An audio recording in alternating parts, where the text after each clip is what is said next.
स्तरीय खो खो खेलकूद प्रतियोगिता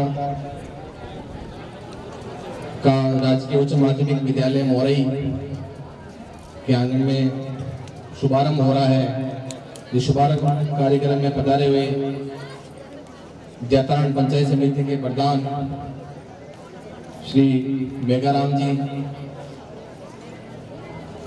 पंचायत समिति सदस्य इस कार्यक्रम के भामाशाह कन्या देवी जी, पुखराज जी राजपुरोहित, माननीय मंत्री महोदय के प्रतिनिधि रामराज जी, बुद्ध सिंह जी, समस्त उपस्थित जनप्रतिनिधिगण, आज के इस भव्य प्रोग्राम के आयोजन में सभी शिक्षकगण, एजुकेशन डिपार्टमेंट के सभी स्टाफ, उपस्थित कार्मिक व मेरे समक्ष बैठे हुए सभी टीम के प्लेयर्स, स्टूडेंट्स, उपस्थित गणमान्य नागरिकजन, ग्रामवासी, आप सबको मेरा नमस्कार, जय हिंद। आज प्रतियोगिता का शुभारंभ इसलिए भी महत्वपूर्ण हो जाता है क्योंकि ब्यावर जिला बनने के बाद इस प्रकार की पहली जिला स्तरीय प्रतियोगिता का आयोजन होना और उसकी जिम्मेवारी जैतारण ब्लॉक को मिलना, मैं मानता हूं कि एक बड़ी बात है हम सब लोगों के लिए। मैं विशेष रूप से धन्यवाद ज्ञापित करना चाहूंगा जिन्होंने एक भामाशाह के लिए भी हो जाए। सरकारी संसाधन और सामग्री उनकी एक सीमा होती है, एक लिमिट होती है, लेकिन यहाँ जैतारण ब्लॉक में मिल जा रहे हो, ज़्यादा टाइम नहीं हुआ है। 9 सितंबर को मैंने एसडीएम जैतारण का कार्यभार ग्रहण किया है, लेकिन इसके दौरान जो भी एक वीक का टाइम रहा है उसमें अक्सर ये चीज़ सुनने को मिलती है कि वहाँ पे ये भामाशाह है, इन्होंने इस प्रकार का योगदान दिया है, ये भामाशाह है, इन्होंने ये सरकारी बिल्डिंग बनाई है, ये भामाशाह है, इन्होंने इस प्रकार के कार्यक्रम में बढ़ चढ़ के जो है अपना सहयोग प्रदान किया है।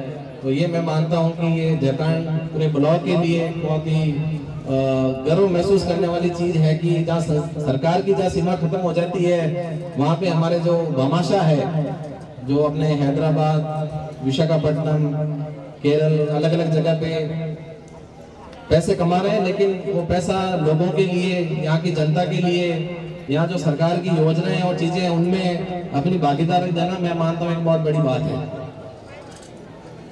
खेलों की अगर बात करें तो पहले ये कहा जाता था कि पढ़ोगे लिखोगे तो बनोगे नवाब, खेलोगे कूदोगे तो हो जाओगे खराब। तो ये जो स्टूडेंट्स यहाँ बैठे हुए हैं, मैं भी आज यहाँ हूँ तो मैं भी कभी आपकी जगह पे बैठा हुआ था, तो आज ये धारणा बदल गई है। अब जो समय है वो बदल गया है। आप अक्सर ये देखते हैं, अभी हाल ही में ओलंपिक्स हुए थे, पैरा ओलंपिक्स भी हुए थे। भारत का जो प्रतिनिधित्व जिन खिलाड़ियों ने किया, जिन प्लेयर्स ने किया, जो मेडल्स लेके आए, उनका किस प्रकार से भव्य स्वागत और उनको जिस प्रकार से रिकॉग्निशन मिली, वो देश ने अंतर्राष्ट्रीय स्तर पे भी सबको पता है। आजकल का जो समय है सोशल मीडिया का समय है, और मैं नहीं मानता हूँ कि ऐसा कोई भी बच्चा जो स्मार्टफोन यूज नहीं करता है। तो स्मार्टफोन जो स्टूडेंट लाइफ में, मैं मानता हूँ कि जहर की तरह है। जहर जो है वो मीठा जहर है। मीठा जहर स्वाद में तो अच्छा होता है, लेकिन उसका परिणाम है वो अच्छा नहीं होता है। भगवद गीता में भी एक श्लोक है जिसमें कहा गया है कि जो सुख शुरू में अमृत की तरह दिखता है और लेकिन उसका परिणाम खराब होता है, वो राजस और तामस सुख होता है। तो सोशल मीडिया का सुख भी इसी प्रकार का है। और जो भी विद्यार्थी, खेल की बात नहीं है, पढ़ाई की बात नहीं, किसी भी फील्ड में अगर किसी विद्यार्थी को अच्छा करना है, किसी स्टूडेंट को अच्छा करना है, तो वो ये चीज का ध्यान रखे कि अपने आप को स्मार्टफोन से दूर रखे। फायदा बहुत कम है, नुकसान बहुत ज्यादा है।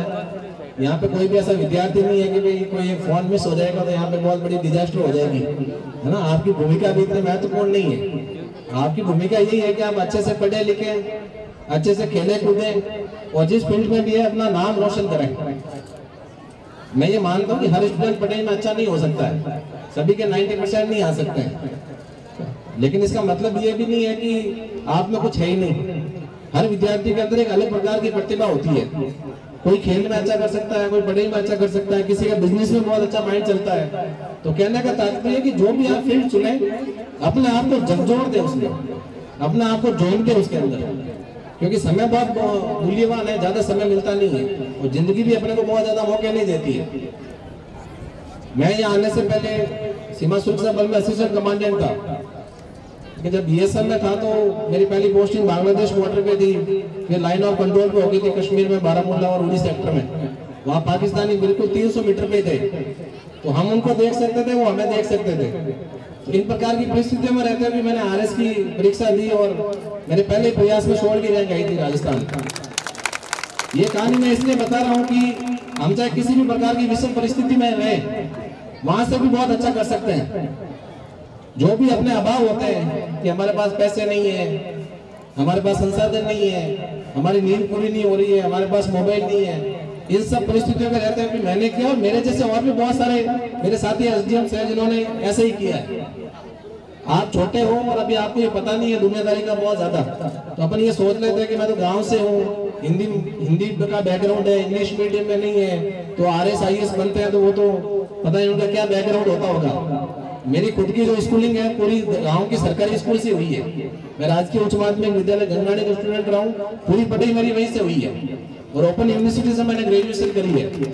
उसके बावजूद अगर मैं यहाँ पे पहुंच के आपके सामने अगर 2 शब्द बोल पा रहा हूँ तो ये इसीलिए पॉसिबल हो पाया कि जीवन में कभी गिव अप नहीं किया।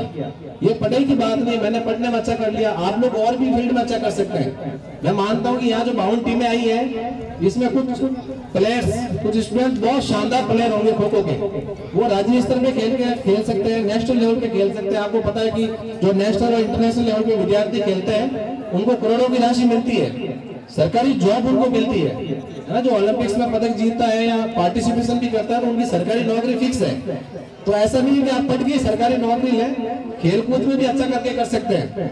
स्पेशली आप हरियाणा का उदाहरण देख लें, है ना, हरियाणा में लगभग यही है कि वो नेशनल लेवल पे खेलते हैं और उसके उनकी सरकारी जॉब लग जाती है।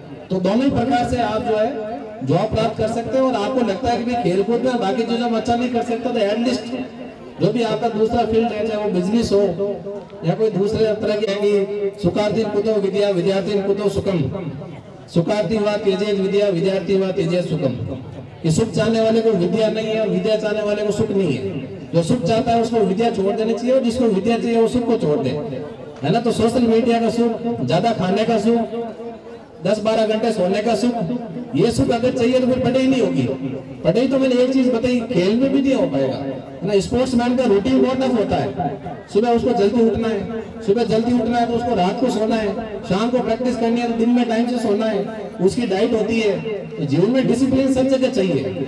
तो आपका जीवन है सुख की मानसिकता से बाहर निकले, करियर में किसी एक फील्ड को चुने और पूरा ध्यान, पूरा एनर्जी, पूरा फोकस उस लक्ष्य की तरफ अपने आप को धकेल दे। बाकी आज मैं मानता हूं कि शुभारंभ है और समापन तक काफी दिनों का एक लंबा प्रोग्राम है।